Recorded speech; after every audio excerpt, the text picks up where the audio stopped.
everyone, this is MotherBee. Today, I will be showing you how to make easy Pavlova cake. So let's get started.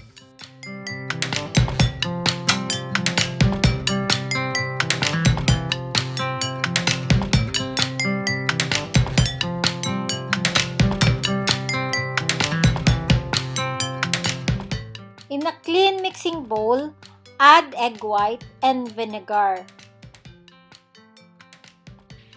Beat egg white using electric mixer until it becomes foamy. Continue beating while adding the sugar a tablespoon at a time. The mixture should get glossier and thicker with each addition, and this should take at least 10 minutes.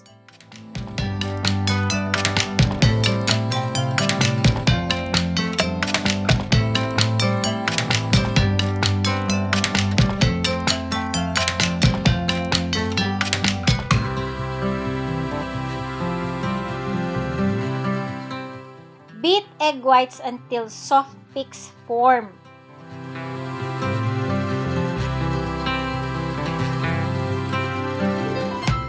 Mix vanilla and corn flour together. Then add to the meringue.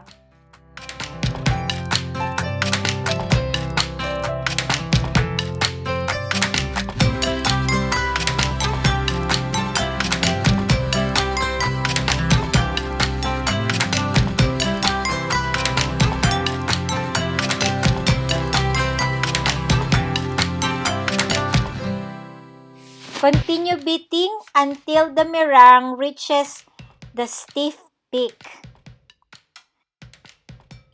Line a baking tray with baking paper. Spoon mixture out onto the prepared tray. Spread the meringue and carefully leveling it out until you get a dinner plate size mound.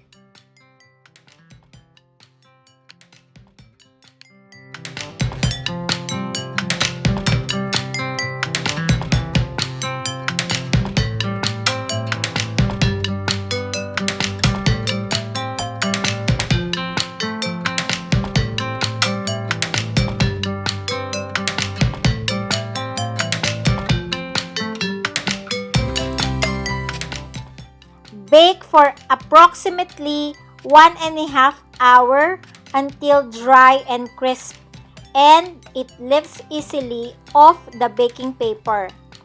Turn the oven off and leave the pavlova for at least an hour before removing from the oven. Finish cooling on a wire rack. Now make the icing. Whip the whipping cream in a mixing bowl. Then, add icing sugar. Continue whipping until the cream has doubled in size.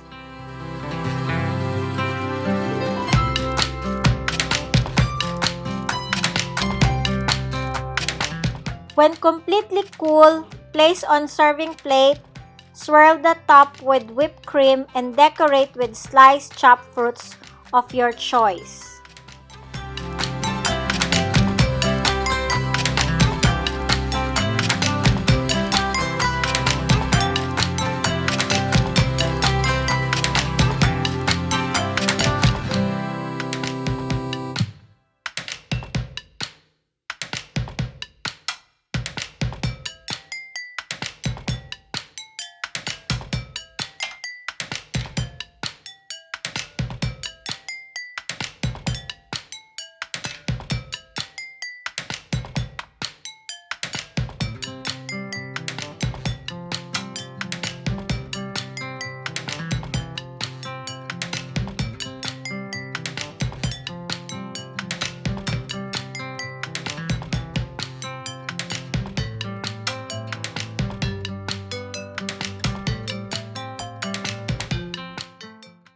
Thank you for watching. Don't forget to like, comment, subscribe to my channel, and follow me in Instagram, Facebook, and Twitter. Have a great day! Bye!